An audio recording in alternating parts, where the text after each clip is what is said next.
Todo empieza aquí, con el pueblo judío. Un pequeño pueblo que ha sido dominado a lo largo de muchos siglos por los imperios poderosos de la zona.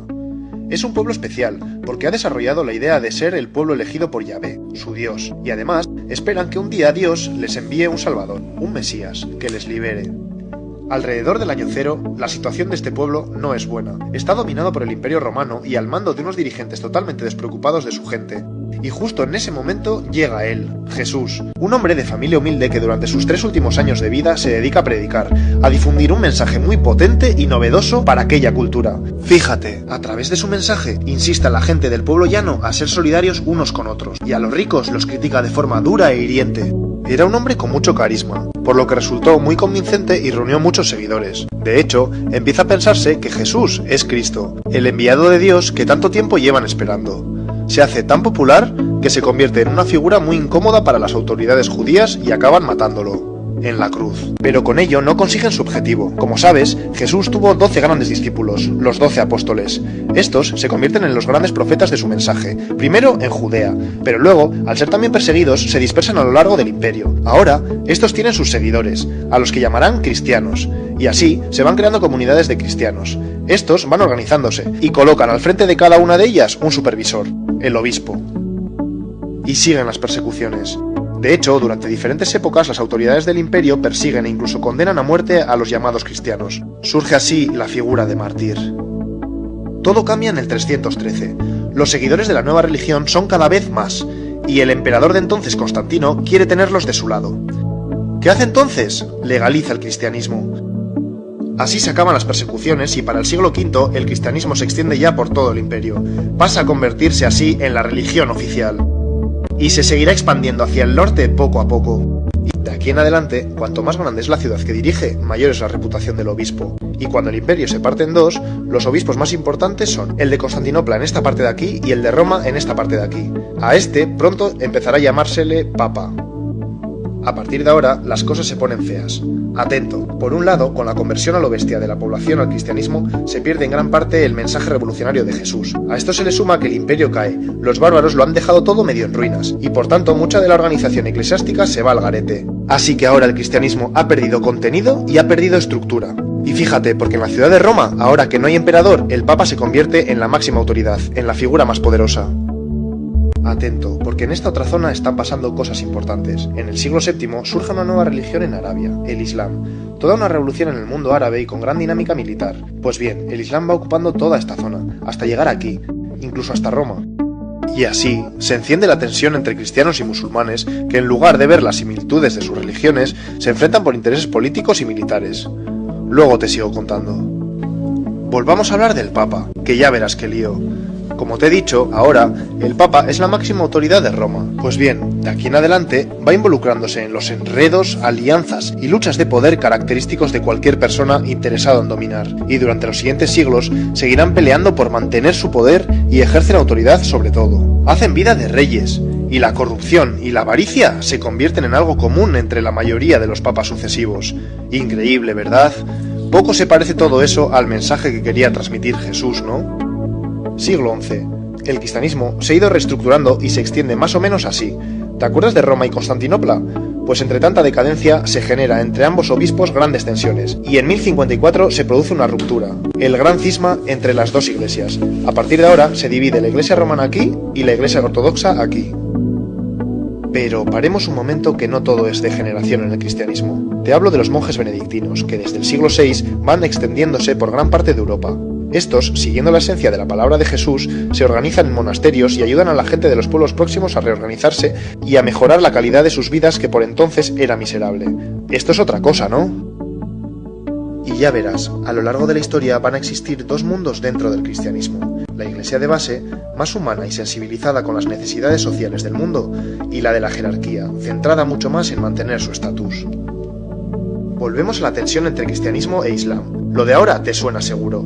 Por un lado, en la península ibérica se produce la Reconquista, de 722 a 1492. Los ejércitos cristianos van ganándole terreno a los musulmanes hasta recuperar todo esto. Por otro lado, A principios del siglo XI empiezan las famosas cruzadas. Los papas, en lugar de buscar un acercamiento con Islam, entre este año y este año, arman ejércitos compuestos por soldados europeos, que en nombre de Dios y el cristianismo acuden a los santos lugares, a los sitios donde surgió todo, para liberarlos. Aunque te cuento una cosa, el objetivo de fondo era poder tener control sobre el Mediterráneo, que como sabes tiene un gran interés comercial. Bueno, pues a partir de estos 2 episodios se intensifica el conflicto Islam-cristianismo y se mantiene durante siglos. Paralelamente está ocurriendo otro episodio oscuro. En 1184 surge la Inquisición, que fue especialmente importante en toda esta zona. Te explico. A lo largo de más o menos 6 siglos, todo aquel que cuestiona la doctrina oficial cristiana se le considera hereje. Y ser hereje es ser enemigo de la Iglesia, así que la Inquisición lo persigue, lo castiga, tortura e incluso mata. ¿Te acuerdas de los mártires de la época del Imperio Romano? Ya ves que para esta época se le ha dado la vuelta a la tortilla. Pero no todos son sombras en la Iglesia. Antes te he hablado de los monjes benedictinos y su labor de ayuda, pues para ahora han surgido nuevas órdenes religiosas. Cistercienses, los cartujos y cartujas, los franciscanos, las monjas clarisas y los dominicos y dominicas.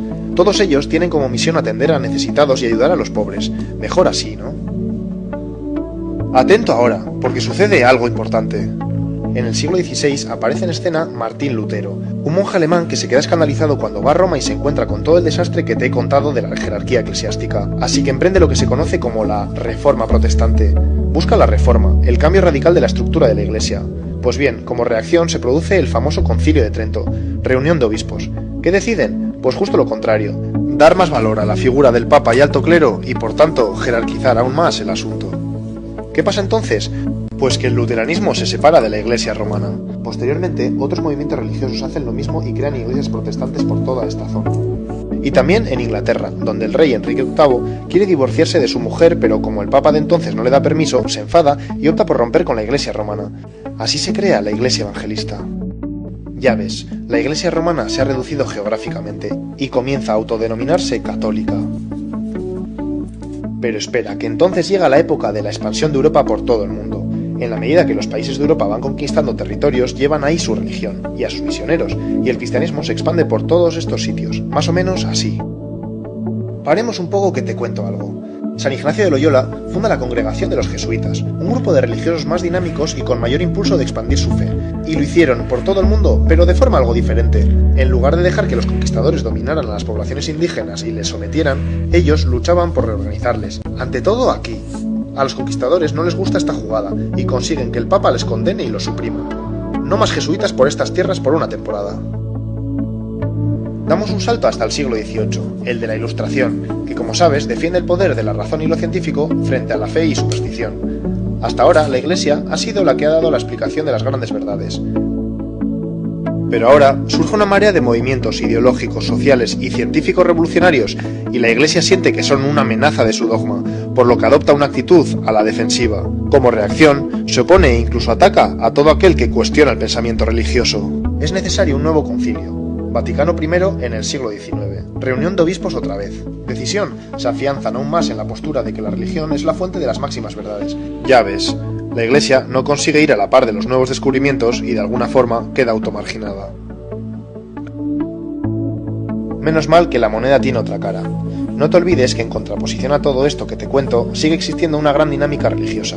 En estos siglos se crean cientos de congregaciones religiosas para salir de ese estancamiento, extender así, a lo largo del planeta, la vida cristiana, y además, hacer una labor humanitaria y de ayuda para mejorar la sociedad. Llega el siglo XX. Con todos los desastres de las guerras mundiales y ante el encierro del pensamiento de la Iglesia que te he contado, progresivamente surge la teología de la liberación. Los seguidores de la teología de la liberación desean un cambio en la dinámica que ha adquirido la Iglesia, y así centrarse en los verdaderos problemas sociales del mundo para solucionarlos. La teología de la liberación adquiere tanta fuerza que provoca un nuevo concilio, el del Vaticano II. En el concilio se decide apostar por este cambio, ya era hora. Sin embargo, en las décadas siguientes, ese espíritu del concilio no llega a cuajar tanto como se esperaba dentro de la jerarquía eclesiástica. Eso sí, en numerosas zonas del planeta sigue habiendo una dinámica de personas cristianas que continúan siendo fieles al mensaje de Jesús y que buscan la solidaridad entre gentes y pueblos. Hemos llegado a la actualidad.